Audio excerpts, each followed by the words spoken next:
Hi, I'm Pastor Steve with Screaming Rock Ministries, presenting Faith and Hope for Today. Genesis is the beginning of the recorded history of humanity and reveals that God has a plan, has always been there for us, has already defeated evil. Will you join us for a thought-provoking journey to the solutions of life's complexities? Sometimes it's hard for me to remember you running. Pace of life just gets so out of hand. I try my best, but it's just never good enough. I'm reminded of how much I need to know. You are for me, you're not against me. You are with me, I'm not alone. Through all the darkest times and brightest days, I know some things will always stay the same. I'm not alone. Welcome. Great to be back with you again this week. We are in that wonderful time of transition, time of harvest, and the days are sunny and cooler. It is just a great time of year. We have an amazing presentation for you today. I hope you enjoy it, but before we get started, I want to take you just to the border of Idaho and Wyoming, the great Grand Teton Mountains. And I'm just one of those places where Sherry just happens to be walking along and catches one of those beautiful pictures. So Sherry, thank you for that blue sky and the big clouds and the fall trees. Isn't that a lovely time of year? Thank you for that, Sherry. I hope you're blessed by the work Sherry brings us. And let's jump into our story today. So Faith and Hope today presents Genesis, the beginning. We are on Abraham's journey. Now, I want you to be paying careful attention because there's some significant events that are going to happen in this story. There is something that happens in this part of Abraham's life that impacts every human being on the planet. And it's in the book of Genesis. It's just a wonderful, really great news. So I hope you're ready to jump into this. We're in Genesis chapter 12, and it begins in verse 1, reading this way. Now the Lord said to Abram, "Go forth from your country, and from your relatives, and from your father's house, to the land which I will show you." Which means that God is going to give Abram a revelation of his location, of where he is supposed to go. But notice in verse 1, there is a command, Abram, go. Now that's vitally important. Now let's jump into verse 2. And I will make you a great nation, and I will bless you, and make your name great. So you shall be a blessing. So the three things in those first two verses are a command to go, a promise to make the name great of Abram, and a blessing. And that blessing only comes, listen carefully, that blessing only comes by acting on faith. Now, to be a great nation, I want you to pay very careful attention to 12 and 13, especially in these verses about Abram's life. I want you to see something really important. I will make you a great nation, I will bless you and make your name great, and you shall be a blessing. So the question is, when did that nation arrive?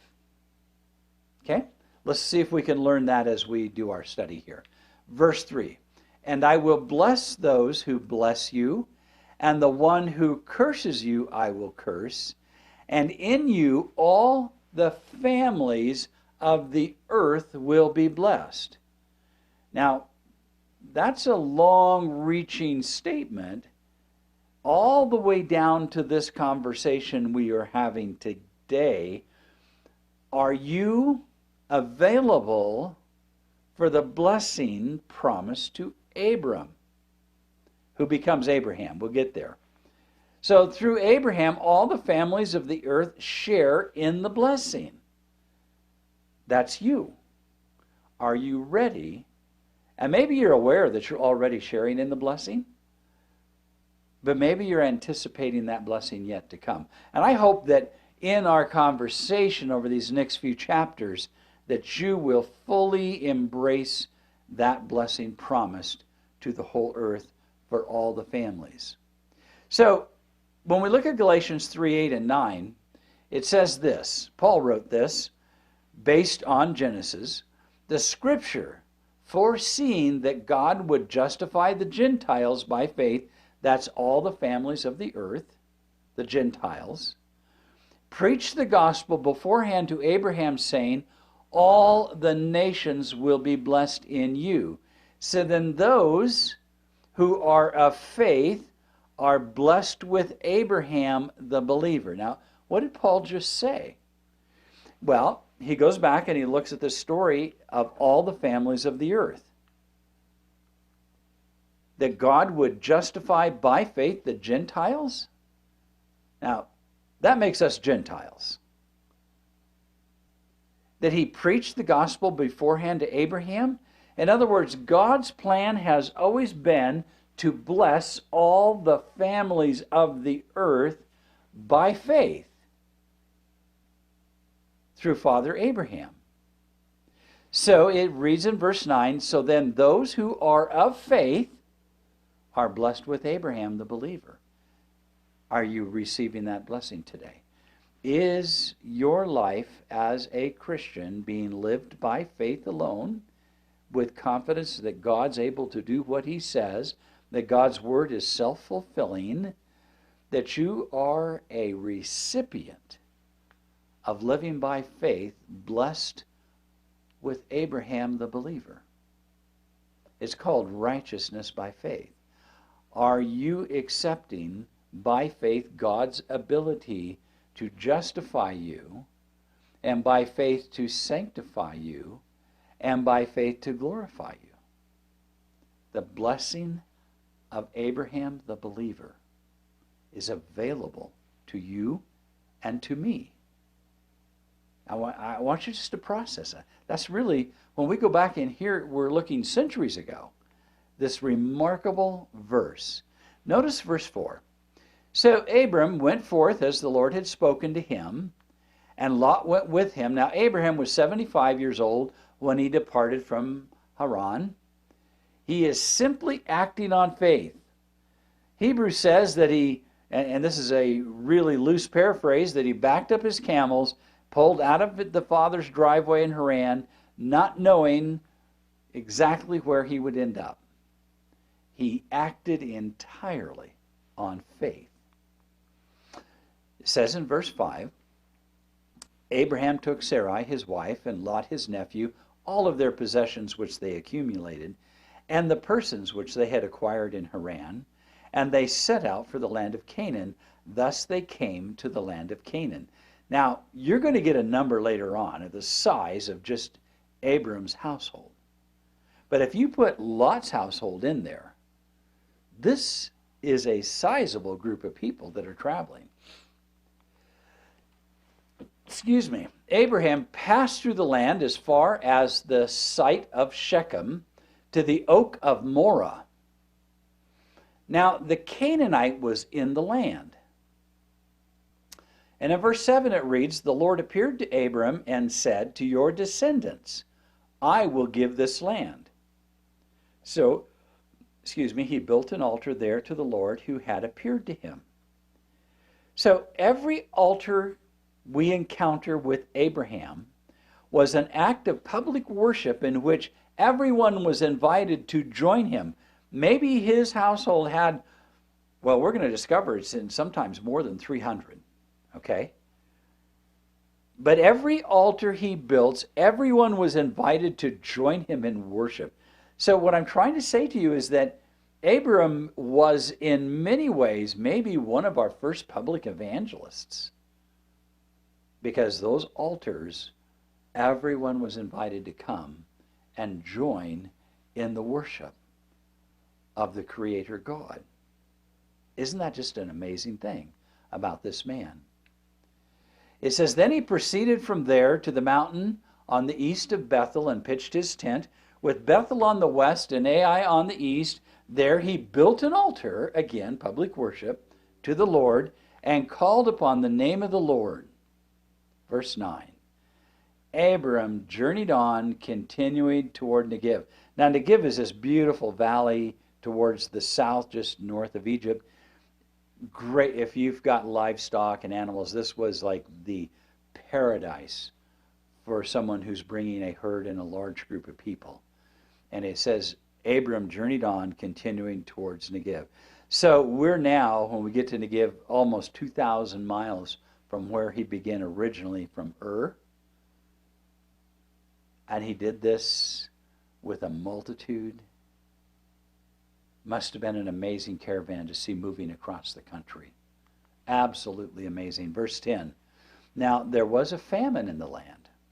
So Abram went down to Egypt to sojourn there, for the famine was severe in the land. It was quite common, because of the river Nile, it was quite common if there was a famine that folks would move south further into Egypt because there was available water and things in abundance there in Egypt. So now we meet Abraham on his way going into Egypt. Now pay careful attention to this story. And it came about when he came near to Egypt that he said to Sarai his wife, "See now, I know that you are a beautiful woman." Now you need to keep in mind that Sarah's probably somewhere close to 65. Did you catch that? And if you look at how long she lived, this is about middle age for her. So this is like a 35 to 45-year-old woman today. This would be her middle age. And listen to what Abraham says. He's not just being flattering here. "See now, I know that you are a beautiful woman." Now that's going to be confirmed by others, okay? It isn't just prejudicial Abraham thinking his wife's the most beautiful woman in the world. She truly is a beautiful woman. And Abraham's a little bit insecure here. Verse 12.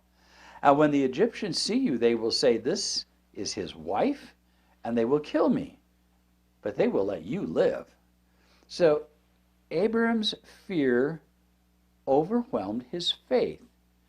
He is learning faith. Are you learning faith? Are you learning to live by faith? Notice that Abraham is real. He's a real human being. He has real failures. He has real insecurities. Fear grips him and overwhelms his faith journey. And you know that's okay with God. Don't miss that point. He's learning faith. Verse 13. "Now, please say that you're my sister, so that it may go well with me because of you, and that I may live on account of you." And that's kind of a true statement. "It came about when Abram came into Egypt, the Egyptians saw that the woman was very beautiful." So I told you there would be confirmation. The Egyptians are confirming exactly what Abram said. Verse 15 says, "Pharaoh's officials saw her and praised her to Pharaoh, and the woman, as Abram predicted, was taken into the Pharaoh's house." But may I just say, it's because he told them this was his sister, and it really was like a half-sister. 2 points. Abraham's failure caused this problem. Have your failures ever caused you a problem? It doesn't destroy your faith journey, I'm just telling you. Point number 2. Sarai was the start of the lineage of the coming Christ, and God was going to look after her and Abram. She was never in trouble. Abram's insecurity overwhelmed his faith. I just want you to see that as the father of faith, how he is growing into his faith. Verse 16. "Therefore he treated Abram well," talking of the Pharaoh, "for her sake, gave him sheep and oxen and donkeys, male and female servants and female donkeys and camels." He, by the way, probably is going to have the first camels to go north again, because you don't read about them prior to this. But he really is blessing Abram in an extraordinary way for Sarai's sake. Now, where's Sarai? She's still in the house of Pharaoh. Just because he gave Abram all of this livestock doesn't mean he gave him back his wife yet. Verse 17 is going to clarify that. But when the Lord struck Pharaoh and his house with great plagues because of Sarai, Abraham's wife. So now we have a drama in which there's this plague going through Pharaoh's house. Things are getting pretty scary. Verse 18, then Pharaoh called Abram and said, "What is this that you have done to me? Why did you not tell me that she was your wife?" Now, I find this kind of humorous because it appears that Sarai had to tell Pharaoh she was Abram's wife because Abram was afraid to. Because by now he's found out the only person that probably could tell him was her. Which, by the way, was very sweet. I mean, she is really committed to Abram, and we're grateful for that. I just find this story absolutely fascinating. When you look at the dynamic, it's no different than so many relationships today. So look at verse 19. Pharaoh now is going to confront Abram. This has got to be like the ultimate embarrassment. "Why did you say she is my sister so that I took her for my wife? Now then, here is your wife. Take her and go. Get out of here." This must have been a pretty serious plague. He is not making good friends with the Egyptians. Sometimes when we falter in our faith, conflict arises. This happens to be one of those cases where we begin to depend upon self. Don't miss that point. Verse 20, Pharaoh commanded his men concerning him, and they escorted him away with his wife and all that belonged to him. So Abram went up from Egypt to Negev, and he and his wife and all that belonged to him, and Lot with him. Abraham is becoming a very wealthy man. Now Abram was very rich in livestock after the gift from the Pharaoh, in silver and gold. This, by the way, happens to be one of the very first verses that refers to silver and gold as wealth. The very first time. There's a lot of firsts in this story. He went on his journeys from the Negev as far as Bethel to the place where his tent had been at the beginning between Bethel and Ai. To the place of the altar which he had made there formerly, and there Abram called on the name of the Lord. Once again, Abram is leading a public worship service. Even in his humiliation, even in his embarrassment, friends, Abram is going to go to the Lord, and everyone is invited. I'm going to venture to say there could be as many as 500-600 people or more attending these events. This is a profound story because everyone believed in something, and Abram is introducing them to the one God. Now Lot went with Abram, also had flocks and herds and tents, and the land could not sustain them while dwelling together, for their possessions were so great they were not able to remain together. And there was strife between the herdsmen of Abraham's livestock and the herdsmen of Lot's livestock. Now the Canaanite and Perizzite were dwelling then in the land.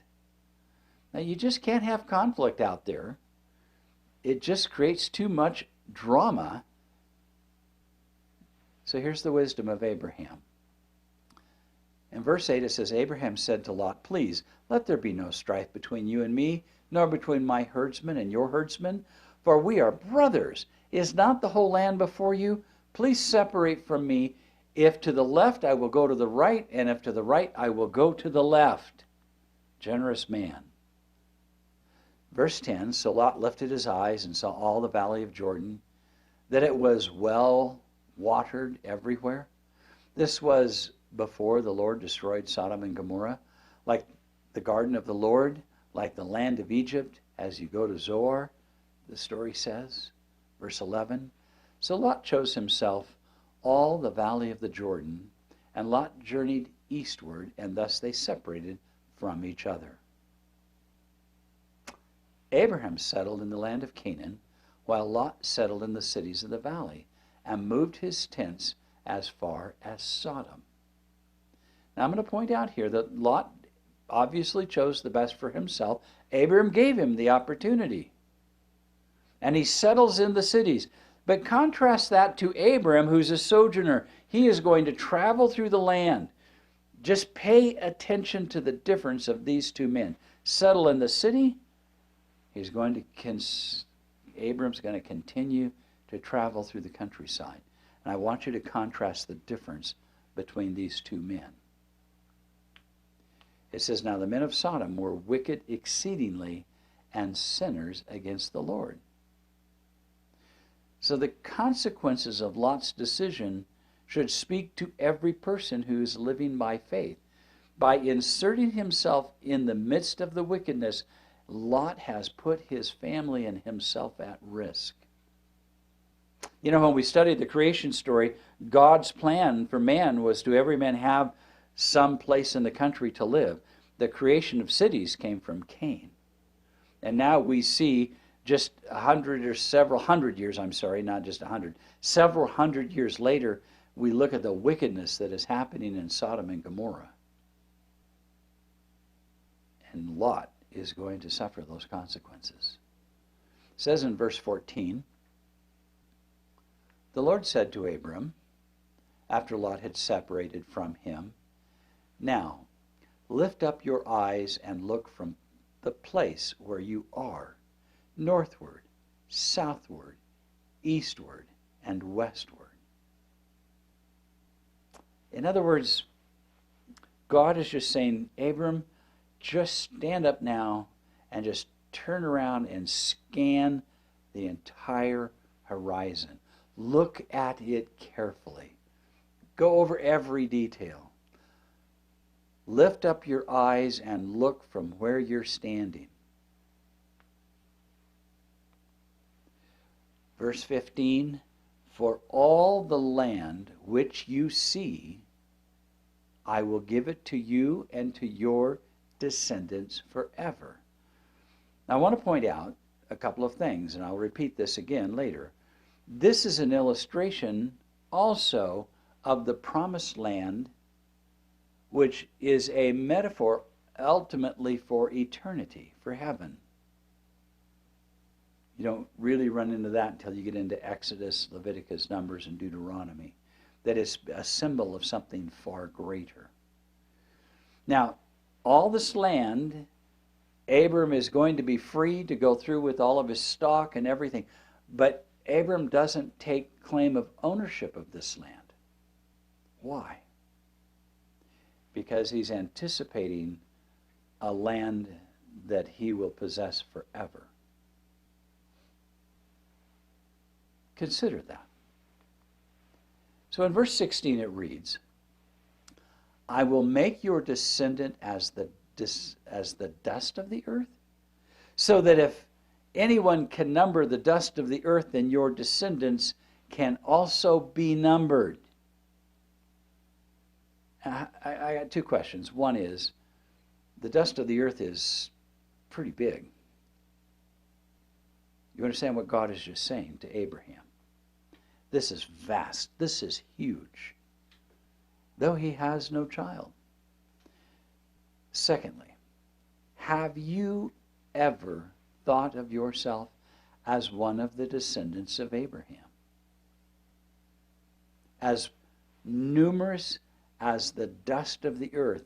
Point being is that to be considered one of the descendants of Abraham, you must be a person who lives by faith alone that God is able through his Son to save you, that God alone is able to bring about the fulfillment of his word in your life. Living by faith is the gift Abram has given to all of the human race, Jew and Gentile, to all of humanity. The question is, are you a recipient of living by faith, or are you living by duty? that I must act right, eat right, and dress right in order for God to love me? Are you living by faith, simply saying yes to the Word of God? Or are you saying, God, look at the quality of my performance? Can you see the tension? Because Cain thought his performance was good enough for God. But Abraham's faith, his yes to God, was what qualified him to be the father of all who live by faith. Huge difference in those two things. Arise and walk about the land through its length and breadth, for I will give it to you. So Abram walked about through the land.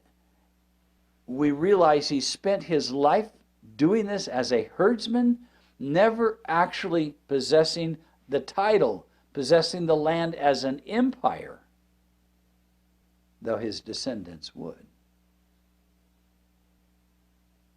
So he spent his life journeying, experiencing the blessing of all of that land as a man of faith, knowing that there was a land that was even greater for you and for me. We access that land by faith alone.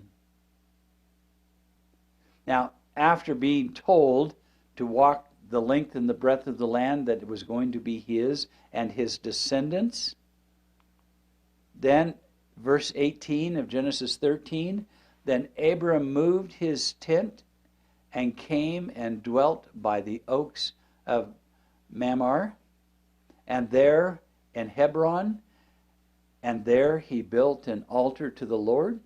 Now, again, I lost count of the altars, but if you're counting the altars, one more time in Genesis 13, 12 and 13, one more time we are having a public worship event, and everyone is invited. Everyone is invited. I wonder how full our churches would be today if everyone was invited. Everyone was welcome. Abraham was an evangelist. He was a worship leader. He was a herdsman. But there's more that we haven't even got to. We're just in the introduction to the story.